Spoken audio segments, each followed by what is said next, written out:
Assalamualaikum warahmatullahi wabarakatuh. Selamat datang kembali di channel Hikmah Misteri. Dan tentunya masih bersama saya Mas Nara. Apa kabar kalian semua? Semoga selalu baik-baik saja, sehat badannya, dilimpahkan rezekinya, dan dihindarkan dari segala mara bahaya. Amin.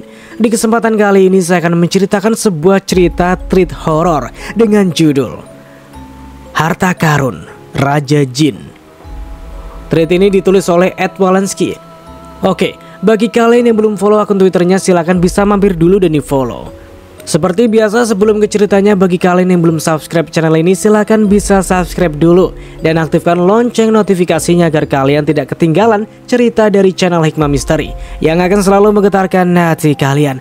Oke, terima kasih, and so get ready to be haunted. Richard nampak termenung di depan laptop. Wajahnya terlihat sangat lelah. Sudah berjam-jam dia duduk di situ dengan asbak penuh puntung rokok dan gelas kopi yang telah kering.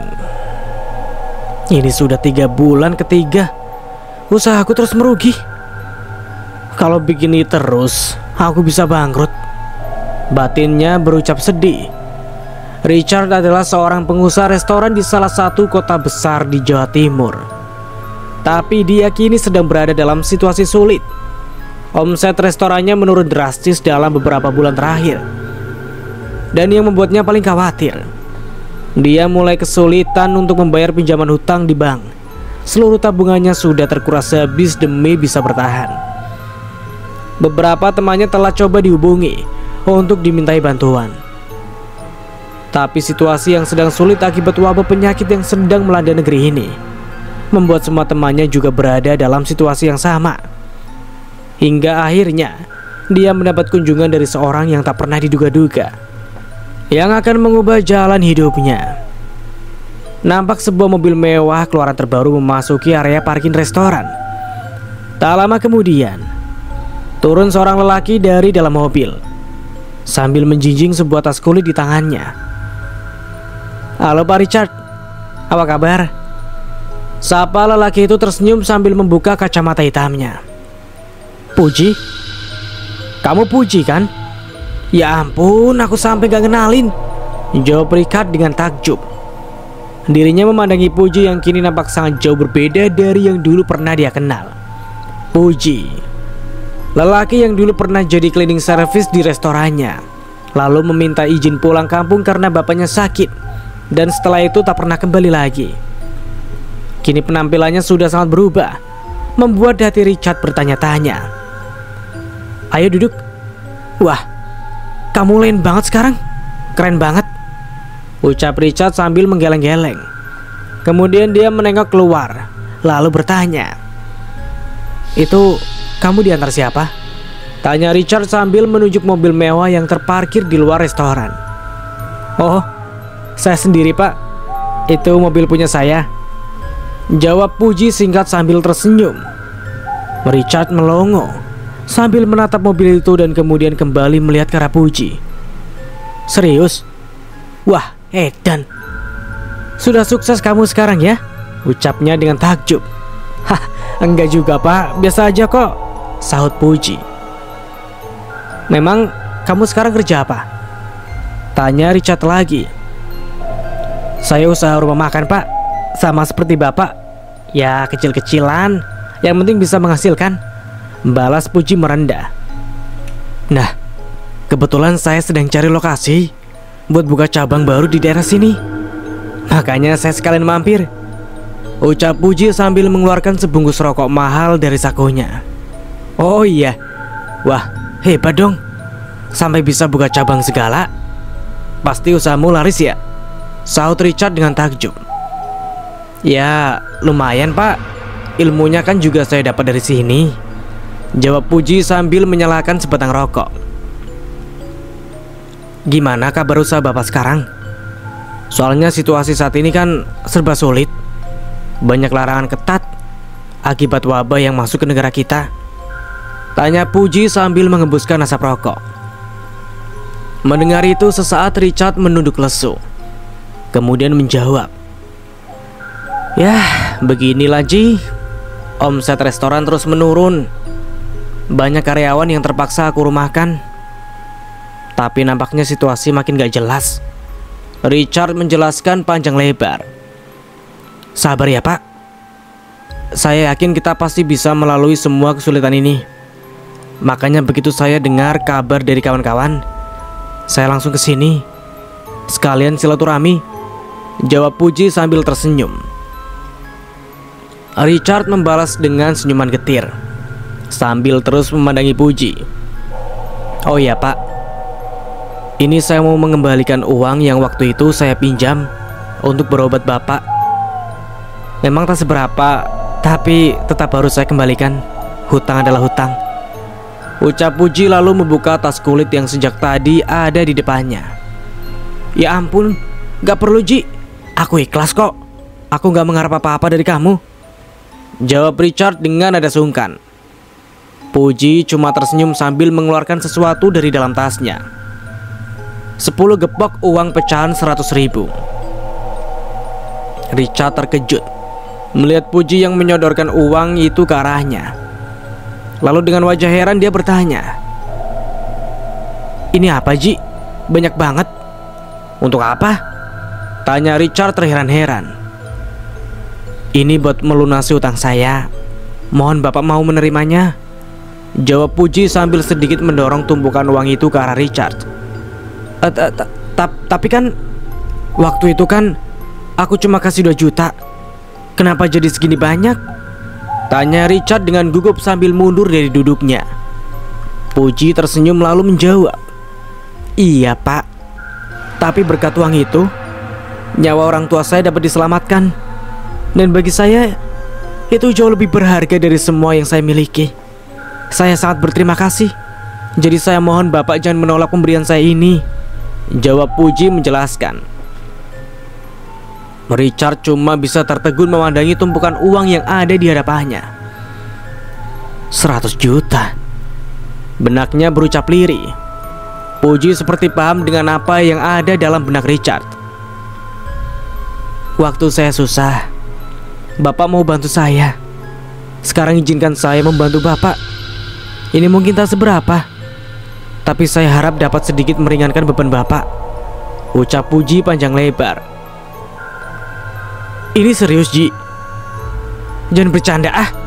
Ini uang banyak banget loh," jawab Richard sambil menyentuh tumpukan uang itu dengan ragu.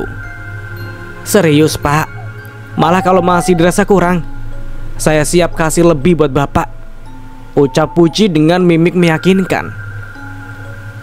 "Wah, ini aja udah banyak banget Ji. Aku gak tahu mesti bilang apa sama kamu," jawab Richard dengan wajah yang kini sumringah. Akhirnya Richard dengan perasaan haru mau menerima uang pemberian Puji. Lalu sesaat kemudian mereka berdua tenggelam dalam obrolan nostalgia yang penuh dengan canda tawa. Di sela-sela obrolannya, Richard menanyakan satu hal yang sejak tadi ingin dia utarakan namun masih terasa sungkan.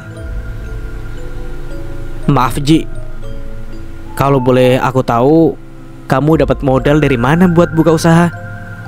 Soalnya setauku itu butuh modal yang lumayan besar," tanya Richard ragu-ragu. Puji nampak tersenyum. Sepertinya dia sudah paham kalau Richard akan menanyakan hal itu.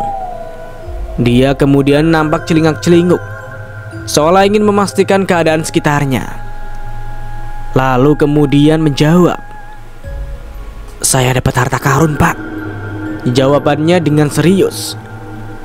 Richard kaget mendengar jawaban Puji barusan. Lalu dengan tersenyum dia membalas, "Aku ngerti kok Ji, kalau kamu gak mau kasih tahu. Tapi mbok ya jangan ngaco jawabannya," ucap Richard selalu tertawa. Tapi wajah Puji tak berubah, malah nampak makin serius, seolah-olah ingin meyakinkan Richard. "Serius Pak, saya sangat serius. Memang kedengarannya ngaco, tapi saya benar-benar dapat harta karun," ucap Puji seraya duduk lebih maju. Ji, hari gini mana ada harta karun begitu? Memangnya zaman Mojopahit pakai nemu harta karun segala?" jawab Richard dengan nada meledek. Puji tak membalas, Kembali dia mengambil sesuatu dari dalam tasnya, lalu ditunjukkan kepada Richard, dan membuat pria itu langsung tercengang. "Ini apa, Ji?"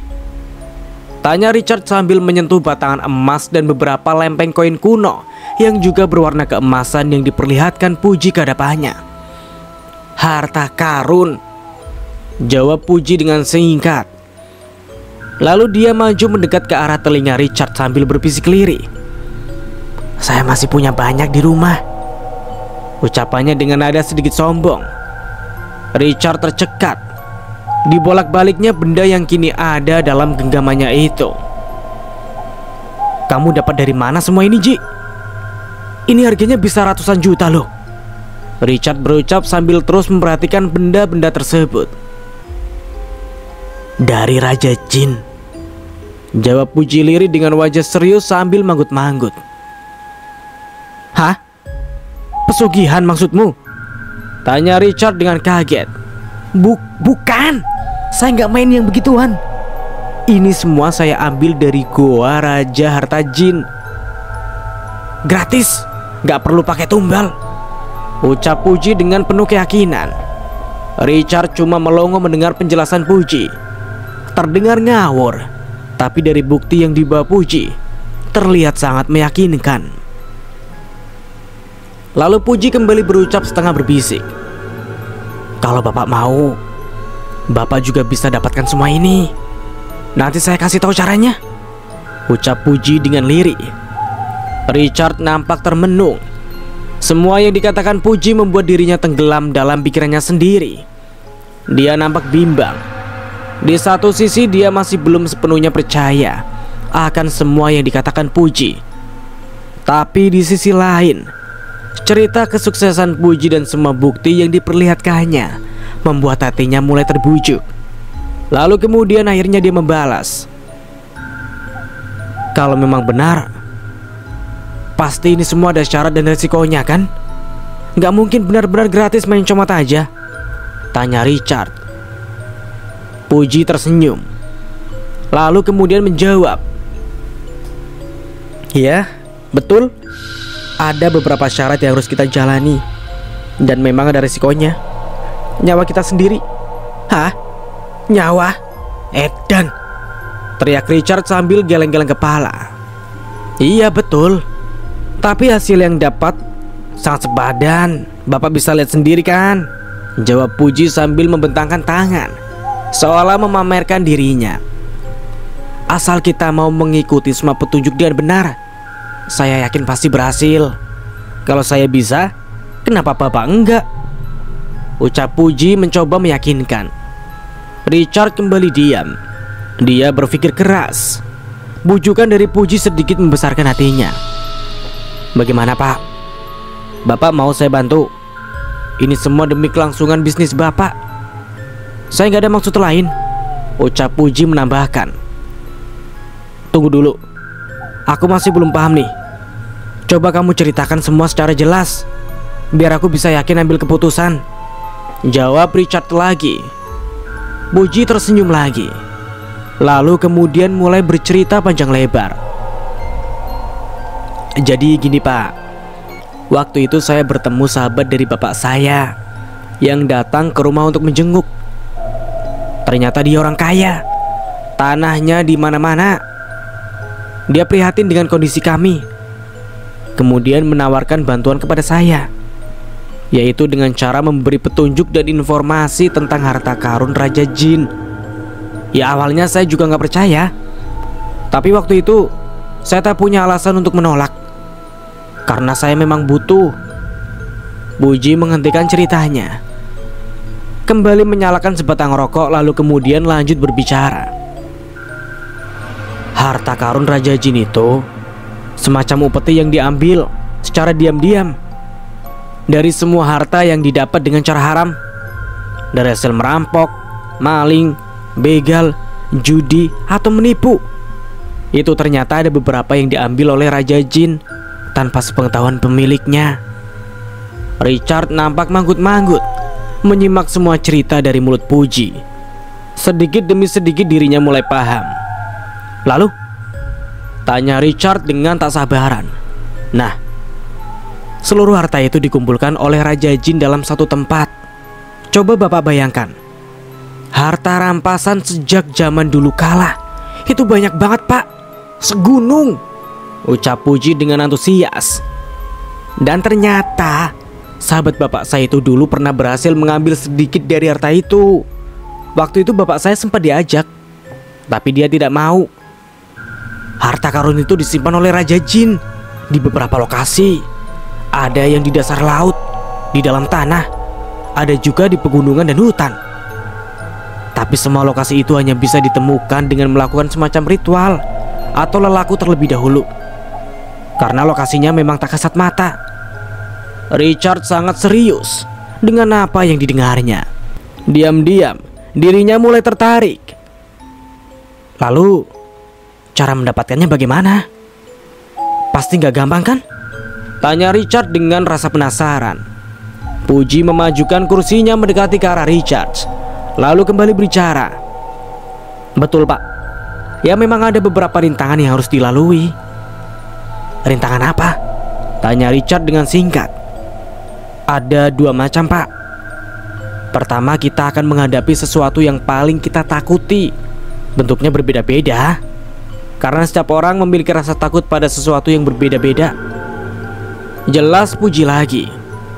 Rintangan yang kedua adalah sesuatu yang kita suka atau kita sayangi, dan tentu akan berbeda-beda juga bagi setiap orang. Tapi justru ini Pak yang paling berat. Waktu itu saya hampir gagal di sini. Nah, setelah kita mampu melewati semua rintangan, kita akan langsung bisa masuk ke tempat penyimpanan harta. Banyak banget Pak. Saya saja sampai bingung mau ambil yang mana. Tapi harus ingat, semua itu hanya bisa kita ambil satu kali saja. Gak ada cerita kita bisa berkali-kali ke sana, karena sang Raja Jin telah menandai siapa saja yang pernah masuk. Dan satu lagi, kita harus keluar sebelum fajar menyingsing. Kalau sampai kita gagal ya kita gak akan pernah bisa keluar dari sana. Dan sudah, bisa ditebak nasib kita akan seperti apa. Puji mengakhiri cerita panjangnya. Dihisapnya rokok yang ada di tangannya sambil melirik ke arah Richard. Richard yang sejak tadi hanya diam menyimak, kini nampak termenung. Dirinya mulai tertarik ke ajakan Puji. Kini dia sedang menimbang dan menakar apakah dirinya mampu melakukan itu semua. Hasil yang akan didapat memang menimbulkan semangat, tapi rintangan yang harus dihadapi membutuhkan nyali. Batinnya perang, hatinya berkecamuk. Tapi akhirnya dorongan nafsu mengalahkan akal sehat dan logika. Oh, oke Ji. Oke. Aku mau. Kapan kita bisa ke sana? Ucap Richard mengambil keputusan. Kalau Bapak mau, mulai besok kita bisa siap-siap. Soalnya ada beberapa lelaku dan ritual yang harus dijalani, dan itu butuh waktu, jawab Puji menjelaskan. Memang lelaku apa saja yang harus dilakukan? Tanya Richard penasaran. Pertama-tama, Bapak harus puasa muti 3 hari, dilanjut dengan puasa pati geni sehari semalam. Puji menjelaskan. Kamu bisa bantu aku melakukan itu semua kan? Soalnya aku gak ngerti masalah begituan. Tanya Richard lagi. Oh, tenang saja Pak, akan saya bantu sampai Bapak benar-benar berhasil. Ini semua sebagai bentuk balas budi atas semua kebaikan Bapak, jawab Puji sambil tersenyum lebar. Richard terdiam, lalu manggut-manggut. Dia tidak pernah menyangka kalau selama ini dirinya yang terpelajar dan sangat logis, tiba-tiba saja mau berusaha mengambil harta karun Raja Jin. Sangat jomplang. Tapi semua kesulitan yang sedang dihadapinya membuat dirinya seperti menemui jalan buntu. Hingga cara tak masuk akal seperti ini pun langsung masuk dalam hitungannya. Dia sudah tidak punya pilihan lain.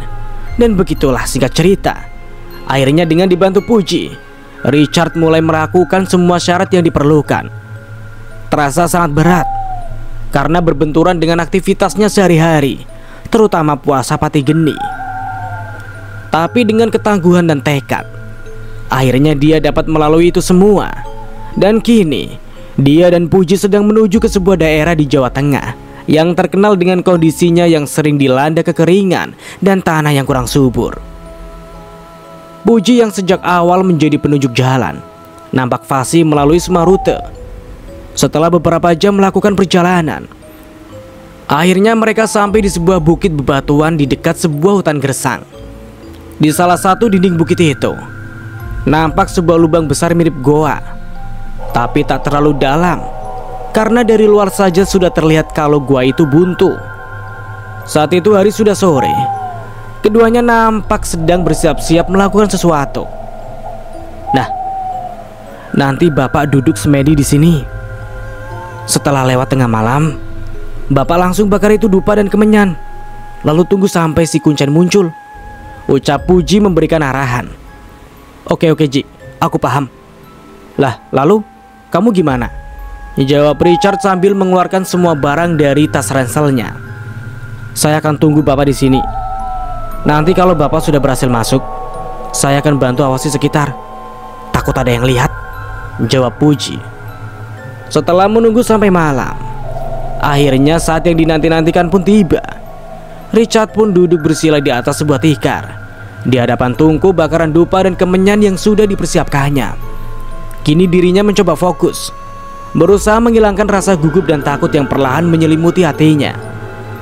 Puji yang duduk tak jauh dari situ nampak memperhatikan dengan serius setiap gerak-gerik dari Richard.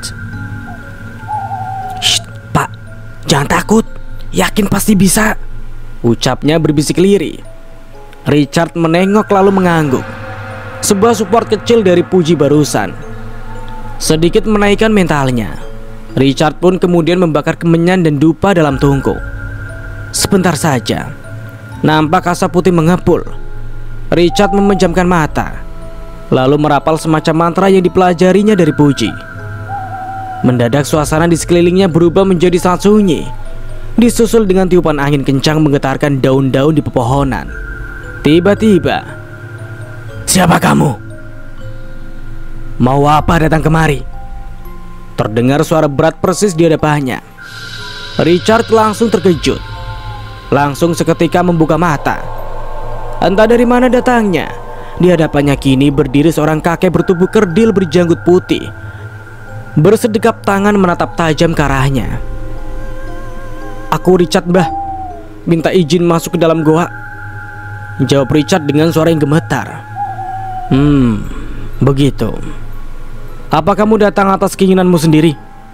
tanya kakek kerdil itu lagi. Iya Mbah," jawab Richard dengan singkat.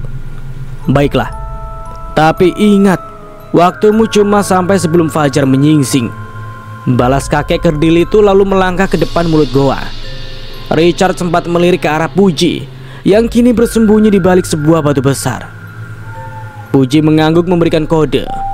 Lalu kemudian Richard bergegas mengikuti kakek kerdil tadi sambil menggendong ransel di punggungnya. "Silakan masuk. Semoga engkau dapatkan yang kau cari," ucap kakek kerdil itu di mulut goa. Di depan mulut goa nampak suasana yang sangat gelap. Tapi ketika Richard melangkahkan kakinya, secara ajaib tiba-tiba suasana berubah. Kini di hadapannya nampak sebuah goa yang luas dan tak berujung, sangat berbeda dengan yang dilihatnya tadi. Perlahan Richard melangkahkan kakinya masuk ke dalam. Hatinya berdebar-debar, jantungnya berdegup tak beraturan. "Aku harus bersiap-siap," kata Puji. "Bakal segera muncul rintangan pertama," batin Richard sambil terus melangkah pelan. Tapi baru beberapa melangkah, samar-samar di depan sana dia melihat seperti ada sebuah kolam hitam. Tapi permukaannya bergerak-gerak aneh. Warna hitam kolam sepertinya bukan warna air. Penasaran, dia maju mempercepat langkahnya. Tapi langsung terhenti begitu menyadari apa sebenarnya isi kolam itu. Tikus. Ratusan atau mungkin ribuan tikus got berukuran lumayan besar nampak bergelut memenuhi sebuah lubang besar yang ada di hadapannya. "Ya ampun, kenapa harus tikus sih? Yang model begitu lagi?" batin Richard memaki. Rintangan ini sangat jauh di luar dugaannya. Awalnya dia mengira akan bertemu dengan binatang buas atau malah demit, dan dia pun telah mempersiapkan diri. Tapi tidak dengan yang satu ini.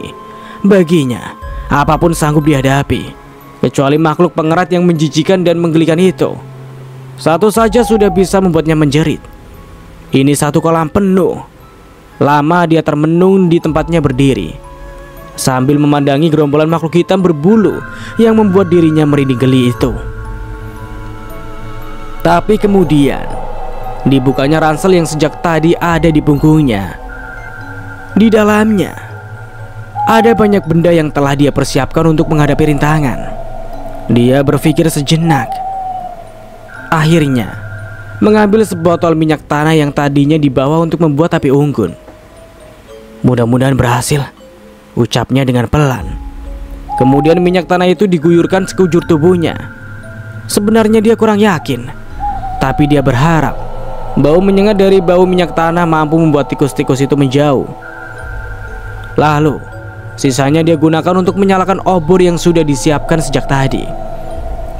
Baru saja dia sampai di tepi lubang, sejumlah tikus langsung berlompatan dan berlarian mendekati ke arahnya. Langsung dia sorongkan obor ke arah gerombolan tikus itu, dan mereka pun serentak menjauh karena terganggu oleh hawa panas. Dengan kaki yang gemetar, perlahan Richard mulai masuk ke dalam. Ya, ke dalam kolam tikus.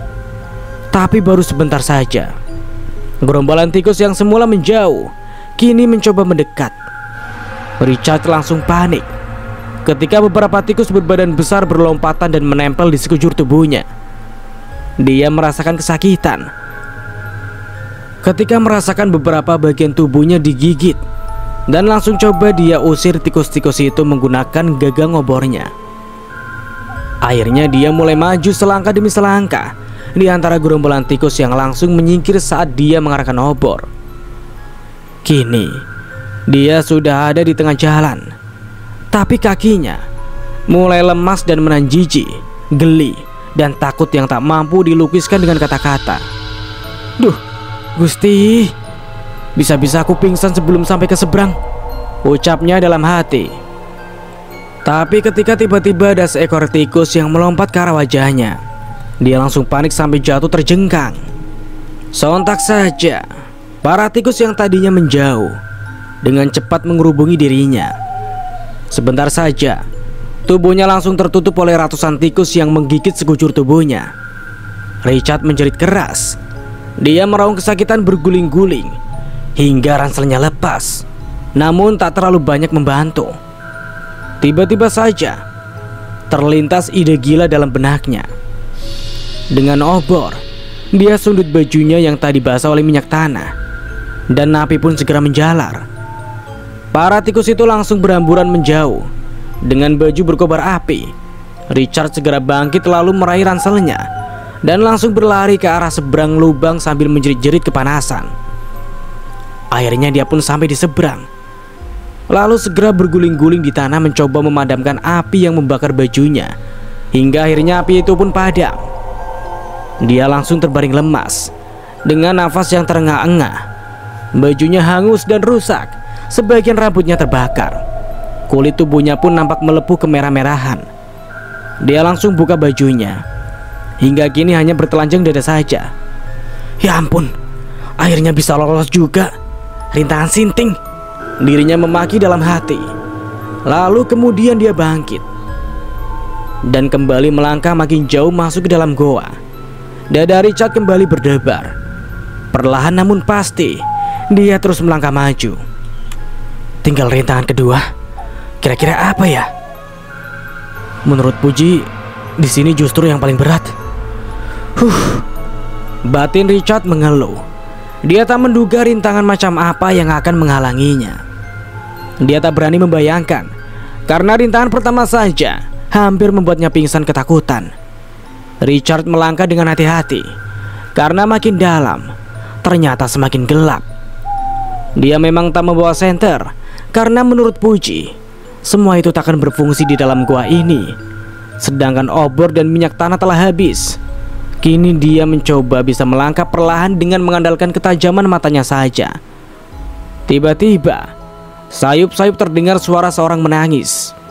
Dia mencoba menerka-nerka dari mana suara itu berasal. Langkahnya terhenti saat melihat sesuatu di dinding goa, seperti sebuah jeruji besi. Tampilannya mirip seperti penjara yang ada di film-film. Sesaat Richard menyimak, ternyata suara tangisan tadi berasal dari sana, dan kedengarannya lebih dari satu orang. Kok seperti suara, nggak mungkin. Batinnya penuh keraguan. Tapi suaranya mirip sekali. Masa iya sih? Akhirnya Richard mendekati jeruji besi itu.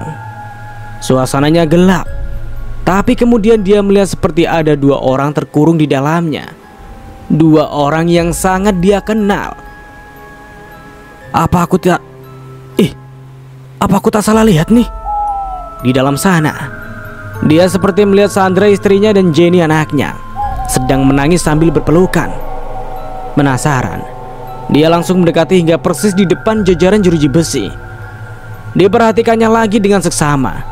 Kedua orang yang berpelukan menunggungi dirinya itu. Sejenak dia ragu. Lalu akhirnya dia beranikan diri memanggil. Sandra? Jenny? Panggil Richard dengan nada lirih, dan membuat kedua orang itu kaget. Papa! Papa! Teriak Jenny cepat menghampiri Richard yang berdiri di luar jeruji. Mas, cepat mas, bebasin kita, ucap Sandra memohon kepada Richard. Kenapa bisa ada di sini? Tanya Richard dengan heran. Aku juga gak tahu mas. Tadi pagi saat kami bangun tidur, tiba-tiba saja sudah ada di sini, jawab Sandra memelas. Richard coba mengingat-ingat. Memang tadi pagi sebelum berangkat, dia sempat menengok ke kamar dan melihat istri dan anaknya yang masih tidur pulas. Papa, bebasin kita, Pak. Jenny takut, pinta Jenny sambil memegang tangan Richard dari balik jeruji. Richard bingung, logikanya berontak. Tapi apa yang ada di hadapannya kini nampak sangat nyata. Ayo mas, cepat buka jerujinya, teriak Sandra dengan wajah yang panik. Richard secara refleks menarik-narik besi jeruji itu. Tapi nampaknya besi-besi berkarat itu tertancap dengan sangat kuat. Gak bisa, susah, jawab Richard tak kalah panik. Cari cara lain, kamu gak boleh nyerah. Sandra mencoba bangkitkan semangat Richard. Kemudian Richard mengambil sebuah batu besar, lalu dihantamkan berkali-kali ke arah jeruji. Tapi nampaknya semuanya sia-sia. Besi itu terlalu kuat. Lalu tiba-tiba terdengar langkah kaki mendekat. Richard waspada dengan batu besar di tangannya. Tak lama kemudian, muncul kakek kuncen bertubuh kerdil tadi, menghampiri mereka sambil tersenyum sinis. Kamu tak akan bisa membukanya. Mereka akan tetap di sini sebagai pengganti harta yang akan kamu ambil, kecuali kamu mau mengurungkan niatmu, ucap sang kakek. Richard terkejut. Dia tak langsung menjawab. Semua ini di luar perkiraannya, karena menurut Puji, harta karun ini tak meminta tumbal. Lalu dia kembali memandangi anak dan istrinya yang menangis memelas di balik jeruji besi. Dia mencoba berpikir dan menimbang, tapi otaknya serasa buntu. Setelah lama diam, akhirnya dia berucap lantang. Ini semua pasti cuma tipu muslihat saja. Ini semua tidak wajar, ucap Richard memberanikan diri. Tipu muslihat katamu. Coba kamu perhatikan baik-baik. Memangnya kamu tak bisa mengenali anak dan istrimu sendiri? Sang kakek menunjuk ke arah jeruji besi. Iya mas, cepat bebaskan kita. Aku takut mas, pinta Sandra menguncang-uncang jeruji besi. Ya Tuhan, apa yang harus aku lakukan? Apakah ini semua nyata? Batin Richard kebingungan. Sang kakek memperhatikan gerak-gerik Richard yang nampak kebingungan. Dia tersenyum, lalu kemudian berkata, kenapa diam? Masih tak percaya kalau itu benar keluargamu? Ya sudah, lanjutkan saja niatmu, tapi jangan berharap bisa bertemu mereka lagi. Richard kembali memandangi anak dan istrinya. Dia benar-benar tak tahu apa yang harus dilakukan.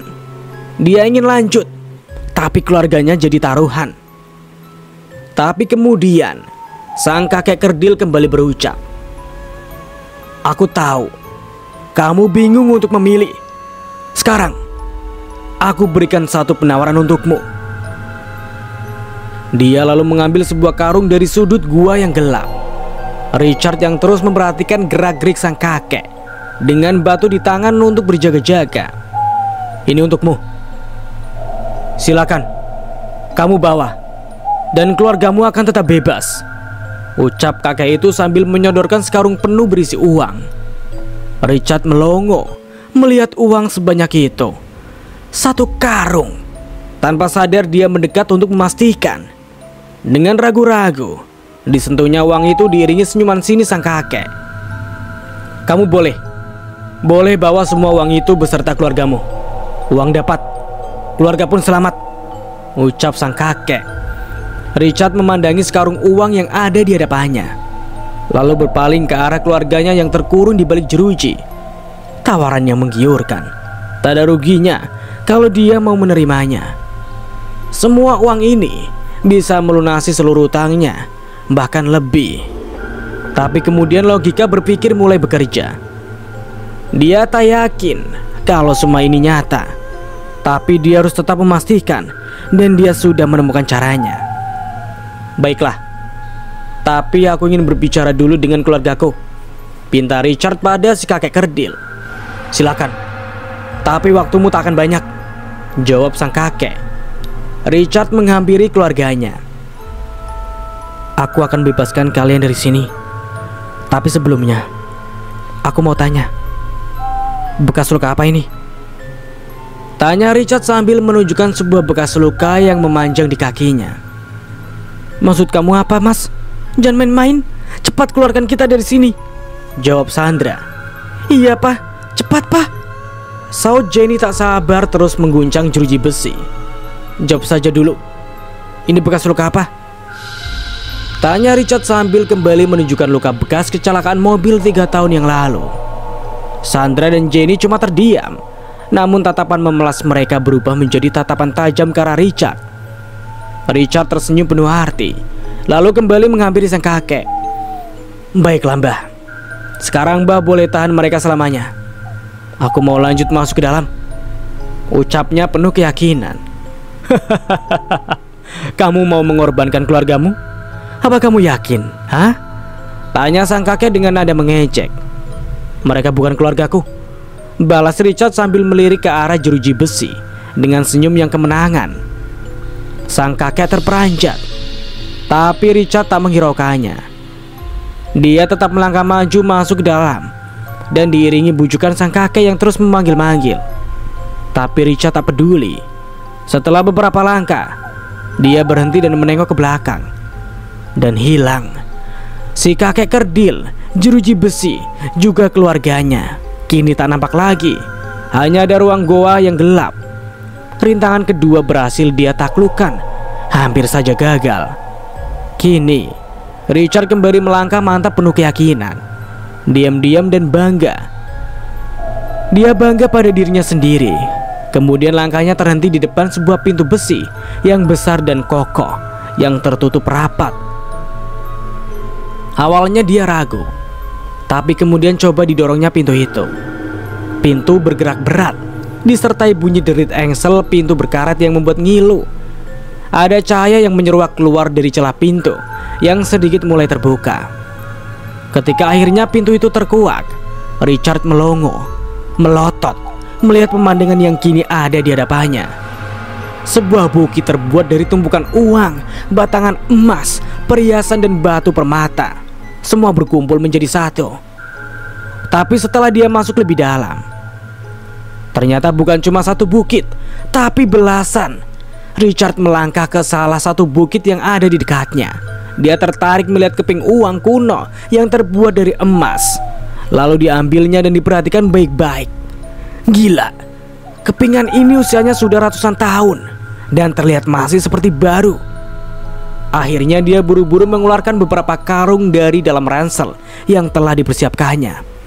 Tapi dia bingung, benda apa yang harus diambilnya, karena semua nampak sangat berharga dan terlalu sayang untuk dilewatkan. Lalu dia memutuskan untuk memilih benda-benda yang tak terlalu besar, ringan, tapi nilainya sangat berharga. Kini dia sudah mengumpulkan beberapa karung perhiasan, batu berlian, dan beberapa batangan emas.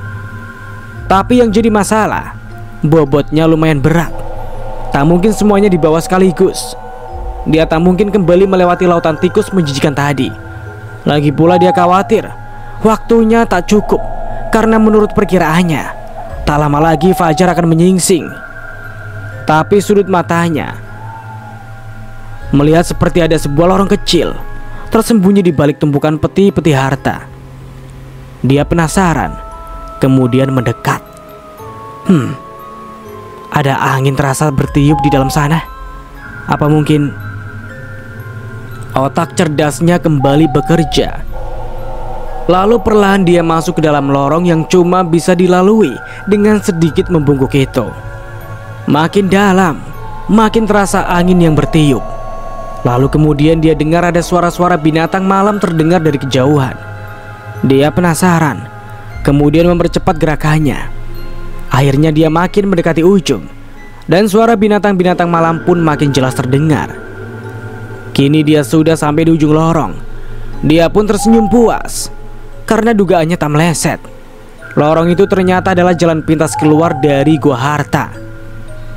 Tapi dia sedikit kesulitan untuk keluar karena lubangnya menyempit. Akhirnya dengan sedikit usaha, dia pun berhasil juga. Posisinya ternyata tak terlalu jauh dari mulut goa di mana dia masuk pertama kali. Dari situ terlihat Puji yang sedang bersembunyi di balik batu. "Shh, Ci, Puji," panggil Richard dengan lirih. Puji terkejut melihat Richard yang datang dari arah lain. "Loh, Pak, kok bisa ada di sini?" tanya Puji dengan heran. "Iya, ternyata ada jalan pintasnya. Itu, di sana," jawab Richard sambil menunjuk ke arah lubang tempat dia keluar. "Oh alah, saya malah gak tahu ada jalan pintasnya. Terus bagaimana? Berhasil?" tanya Puji lagi. "Sukses, Ji. Seperti yang kamu bilang, harta karunnya banyak banget. Aku sampai bingung mau bawa yang mana," ucap Richard berbinar-binar. "Terus mana hasilnya?" tanya Puji lagi. "Masih di dalam.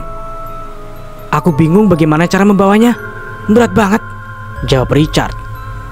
"Lah, ya sudah lewat situ aja, Pak. Lebih gampang. Nanti Bapak oper dari dalam. Saya siap tada dari luar. Gimana?" ucap Puji memberi solusi. "Ya udah. Ayo bantu aku. Kita harus cepat. Takut keburu pagi," ajak Richard sambil menunggu lubang jalan pintas tadi. Puji pun mengikuti dari belakang sambil celingak-celinguk waspada. Akhirnya mereka berdua sibuk memindahkan barang-barang yang tadi berhasil dia kumpulkan. Tapi karena lubangnya terlalu kecil, jadi mereka harus mengeluarkannya sedikit demi sedikit secara estafet dari dalam lubang. Richard memberikannya kepada Puji yang menerimanya dari luar. Akibat medan yang sulit, proses itu memakan banyak waktu. Hingga tanpa terasa, hari hampir menjelang pagi. "Ayo cepat, Pak, waktunya hampir habis," desak Puji kepada Richard yang ada di dalam lorong sempit. "Iya, Ji. Ini tinggal satu karung lagi," balas Richard. Tapi tanpa disangka-sangka, setelah hampir selesai, tiba-tiba Puji mengambil sebuah batu, lalu menghantamkannya ke arah kepala Richard. Dan prak! Richard terpelanting masuk kembali ke dalam lorong sempit. "Apa-apaan ini?" teriak Richard kesakitan. Kepalanya langsung berdarah. Di luar sana, Puji nampak tersenyum sinis. Wajahnya kini terlihat bengis. "Maaf, Pak. Sebenarnya semua harta ini memang meminta tumbal, dan Bapaklah tumbalnya," jawabnya sambil tersenyum licik. "Apa maksudmu?" teriak Richard sambil coba bangkit namun kembali tersungkur. Dengan wajah sinis, Puji kembali berkata, "Sebenarnya waktu itu saya gagal, Pak. Saya sudah pasrah. Tapi kakek Kuncen memberikan saya satu penawaran. Saya dibiarkan tetap hidup dan membawa harta karun yang saya mau, tapi dengan syarat harus membawa orang lain sebagai pengganti, dan dia harus datang secara sukarela tanpa paksaan. Dan si Kuncen berjanji, dari setiap tumbal yang saya bawa, harta saya akan semakin bertambah. Tapi bila berhenti memberikan tumbal, maka semua harta saya akan musnah dan saya akan mati. Bapak adalah orang ketiga yang sudah saya bawa ke sini. Bapak ingat Dodi dan Mariono? Dulu mereka karyawan Bapak juga. Mereka sudah saya tumbalkan lebih dulu. Sebenarnya saya tidak pernah buka usaha restoran atau apapun. Sengaja saya mengarang cerita biar Bapak terbujuk. Maaf Pak, tapi saya tak punya pilihan lain. Tapi saya kagum sama Bapak. Nggak nyangka Bapak bisa berhasil, bahkan sampai menemukan jalan pintas segala. Saya malah nggak tahu kalau ada lubang itu. Selamat tinggal Pak. Bapak baik-baik di dalam sana, ucapnya meledek. Kemudian menutup mulut lubang dengan sebuah batu besar, lalu langsung pergi.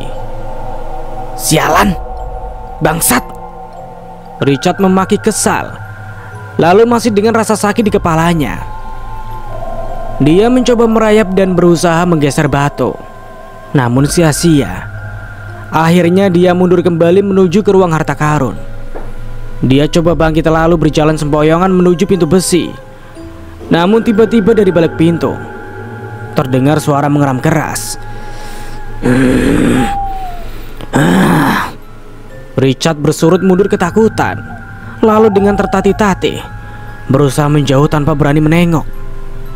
Di balik salah satu bukit harta, Richard meringkuk sambil memejamkan mata. Dadanya berdegup keras, nafasnya mendengus tak beraturan. Dan grek, terdengar pintu besi dibuka lebar. Richard setengah mati berusaha menahan nafas sambil mengucapkan doa-doa dalam hati sebisanya. Tapi setelah beberapa saat, suasana terasa sunyi.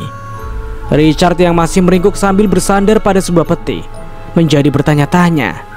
Dia memaksakan nyali untuk mengintip. Terlihat pintu besi yang terbuka lebar, namun tak ada siapa-siapa di sana. Sejenak dia ragu, namun akhirnya memberanikan diri untuk keluar dari tempat persembunyiannya, lalu merangkak perlahan menuju pintu. Tapi tiba-tiba dia merasa seperti ada bayangan orang di belakangnya. Spontan dia menengok dan langsung terkejut. Disitulah telah berdiri sang kakek bertubuh kerdil sambil bersedekap menatap tajam ke arahnya. Mbah, tolong saya mbah, saya mau keluar dari sini, pinta Richard memelas. Sang kakek menggeleng sambil tersenyum penuh arti. Mendadak hawa seisi ruangan yang tadinya lembab berubah menjadi sangat panas. Dan terjadilah sesuatu yang tak disangka-sangka. Perlahan sang kakek menjelma menjadi sosok raksasa bertanduk besar, berkulit merah berpijar dengan api yang berkobar menyelimuti sekujur tubuhnya. Matanya angker menyala, kuku jarinya hitam panjang dan meruncing. Sang Raja Jin. Kemudian dengan satu tangannya dia mencengkeram tubuh Richard. Diangkatnya tinggi-tinggi, lalu ditatapnya Richard dengan pandangan penuh amarah. Richard meraung kesakitan. Tubuhnya melepuh terbakar dalam genggaman tangan sang Raja Jin. Akhirnya dia cuma bisa pasrah dan menangis ketika sang Raja Jin mengarahkan kepalanya ke mulut, siap menelan dirinya dengan bulat-bulat. Dan lalu gelap.